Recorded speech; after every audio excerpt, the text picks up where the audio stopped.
सोमवार आगमन काळातील तिसरा आठवडा. गणना या पुस्तकातून घेतलेले वाचन.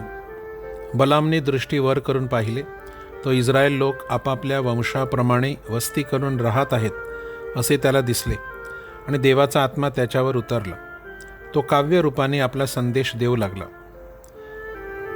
बौरचा पुत्र बलाम बोलत आहे, ज्याला खरोखर दिसते तो बोलत आहे, जो देवाची वचने श्रवण करतो, ज्याला सर्व समर्थाचे दर्शन घडते, जो दंडवत घालतो आणि ज्याचे डोळे उघडे आहेत, त्याची ही वाणी आहे. हे याकोब, तुझे डेरे, हे इस्रायल, तुझे निवास मंडप किती रमणीय आहेत. खजुरीच्या विस्तृत बनांसारखे, नदी तीरीच्या बागांसारखे, परमेश्वराने लावलेल्या अगरू वृक्षांसारखे, पाण्याजवळच्या गंधसरूसारखे ते आहेत. त्याच्या मोटातून पाणी वाहेल, त्याच्या बीजाला भरपूर पाणी मिळेल. त्याचा राजा अगाग राजापेक्षा थोर होईल आणि त्याच्या राज्याचा उत्कर्ष होईल. मग तो आपला काव्यरूपी संदेश पुढे देऊ लागला. बौरचा पुत्र बलाम बोलत आहे, ज्याला खरोखर दिसते तो बोलत आहे, जो देवाची वचने श्रवण करतो आणि ज्याला परात्पराचे ज्ञान आहे, ज्याला सर्व समर्थाचे दर्शन घडते, जो दंडवत घालतो आणि ज्याचे डोळे उघडे आहेत, त्याची ही वाणी आहे.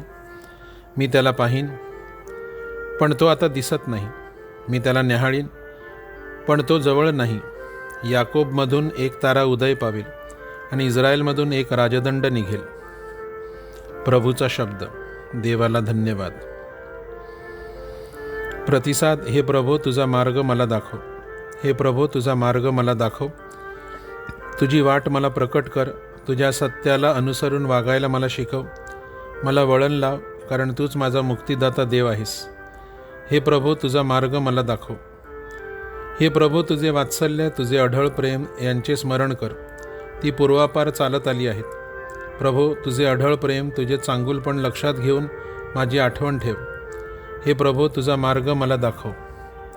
प्रभू किती चांगला आणि सरळ आहे. तो पापी जनास सन्मार्गाने जावयास शिकवतो, नम्रजनास न्यायपरायणता दाखवतो, आपला मार्ग दिनास प्रगट करतो. हे प्रभो, तुझा मार्ग मला दाखव.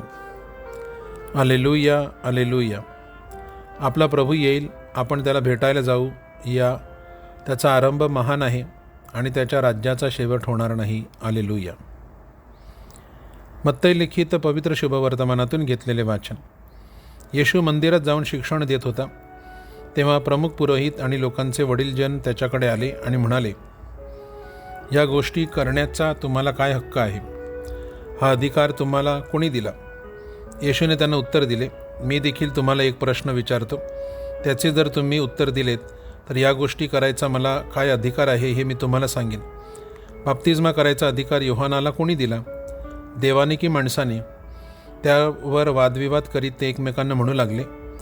आपण जर म्हणालो देवाने दिला, तर हा आपल्याला म्हणेल, मग तुम्हा योहानवर का विश्वास ठेवला नाही?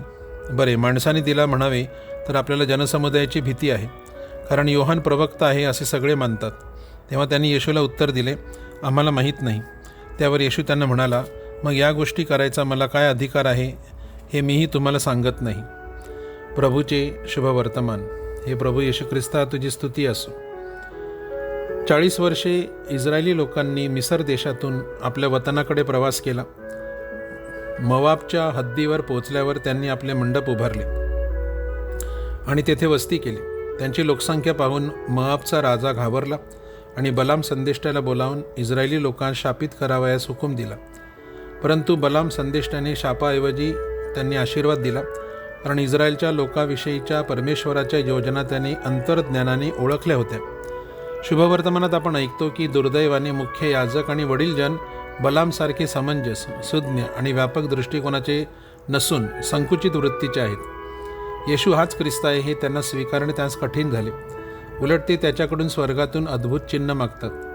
विरोधाभास हा की जुन्या करारामध्ये ख्रिस्ताविषयी असंख्य गर्भित संदर्भ नमूद केले आहेत. त्या संदर्भाकडे त्यांनी दुर्लक्ष केले. आपली चूक स्वीकारायला ते कबूल नव्हते.